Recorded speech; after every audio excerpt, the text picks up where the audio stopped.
ओम नमः शिवाय। स्वागत है आप सभी का मेरे वास्तु ज्ञान गंगा यूट्यूब चैनल पर। दोस्तों, सावन के महीने में घर के अंदर इन पक्षियों का आना बेहद ही शुभ माना जाता है। क्या ये पक्षी शुभ होते ही? जानकारी के लिए वीडियो को लास्ट तक देखें और चैनल को सब्सक्राइब करें। इंसान से पक्षियों की दोस्ती हमेशा से रही है। पक्षी उड़ते हुए कई बार लोगों के घरों की छत और मडेर पर आकर के बैठ जाते हैं। वही कुछ पक्षी इंसानों के घर पर आना अपना घोंसला भी बना लेते हैं। वैसे पक्षी कभी अकेले आते हैं तो कभी समूह में आकर छत पर बोलते हैं, छत पर आकर के बैठ जाते हैं। वे वहाँ दाना खाते हैं, पानी पीते हैं और अटखेलियाँ करते हैं। दोस्तों, ज़्यादातर आपने देखा होगा काफ़ी लोग अपने घर की छतों पर पानी रखते हैं और दाना भी पक्षियों के लिए डालते हैं। हम में से अधिकतर लोगों को पता ही नहीं कि विभिन्न पक्षियों का हमारे घर की छत या मडेर पर आकर बैठना शुभ होता है या अशुभ होता है। कैसे संकेत मिलते हैं? समुद्र शास्त्र और शगुन शास्त्र के हिसाब से कुछ पक्षियों का घर पर आना शुभ माना जाता है और कुछ पक्षियों का घर पर आना अशुभ माना जाता है। दोस्तों, नंबर 1, यदि तोता आपके घर की मडेर या छत पर आकर बैठता है तो यह किसी मंगलिक कार्य के होने का संकेत माना जाता है। तोते के आना बहुत ही शुभ माना जाता है।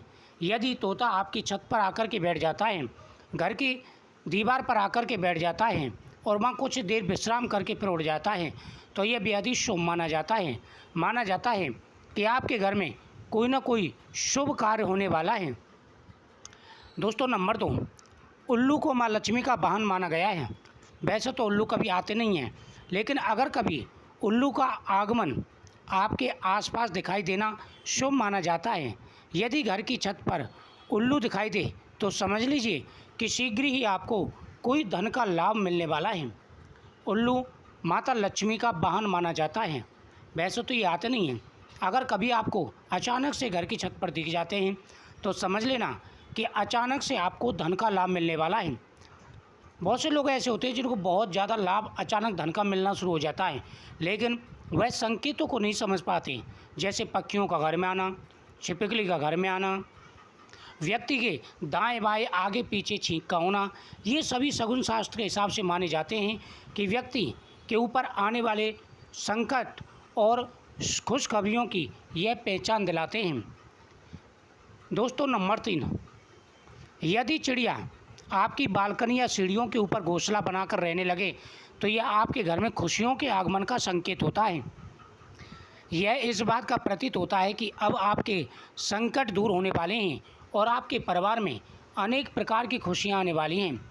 दोस्तों, ये बेहद ही शुभ माना जाता है। अगर आपके घर पर चिड़िया आकर के चहचहाती हैं, चिड़िया आकर के बोलती हैं, तो समझ लेना कि शीघ्र ही आपके घर में भरपूर धन आने वाला है, आपके घर में खुशियाँ आने वाली हैं और शीघ्र ही आपकी प्रत्येक मनोकामना पूरी होगी। दोस्तों, नंबर 5, नीलकंठ। नीलकंठ बहुत कम दिखाई देने वाला पक्षी है। यदि आपको आपकी छत या मडेर पर नीलकंठ पक्षी दिखाई दे तो यह बहुत ही शुभ माना जाता है। इस पक्षी को भगवान शिव का प्रतीक माना जाता है, जो दुनिया के संकट हरता है। इस पक्षी का आना इस बात का प्रतीक है कि आपको किसी वाहन या संपत्ति की प्राप्ति होने वाली है। दोस्तों, अगर नीलकंठ आपके दिखाई दे मडेर पर या घर पर दिखाई दे तो बहुत ही शुभ माना जाता है।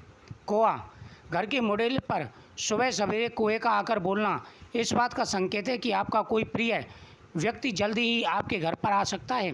अगर वह उत्तर की ओर मुँह करके बोलता है तो इसका मतलब है कोई धनवान व्यक्ति आ सकता है, जबकि पूर्व की ओर मुँह करके बोलने का मतलब है किसी प्रभावशाली व्यक्ति के आने का संकेत होता है। मयूर का घर पर आना। दोस्तों, मयूर अगर घर पर आता है तो समझ लीजिए कि भगवान श्री कृष्ण की आप पर विशेष रूप से कृपा है। माता लक्ष्मी का आपके घर में आगमन होने वाला है। यह पक्षी बहुत ही पवित्र पक्षी है। मयूर अगर घर पर आता है तो भगवान की शीघ्र ही आपके ऊपर कृपा होगी। जीवन के में आ रहे सारे कष्ट और परेशानियां दूर होंगी। दोस्तों, अगर इस प्रकार से कोई भी पक्षी आपके घर पर आते हैं या इनमें से पक्षी कोई भी आपके घर पर आता है तो समझ लेना कि शीघ्र ही आपकी किस्मत बदलने वाली है, आपको बहुत बड़ा लाभ मिलने वाला है। दोस्तों, मुझे उम्मीद है आपको ये जानकारी बहुत ही अच्छी लगी होगी। वीडियो को ज़्यादा से ज़्यादा शेयर करें, चैनल को सब्सक्राइब करें, साथ ही बगल में बेल आइकन बटन को दबाएं इसी प्रकार के हर वीडियो का नोटिफिकेशन पाने के लिए। ओम नमो भगवते वासुदेवाय नमः। जय श्री कृष्ण।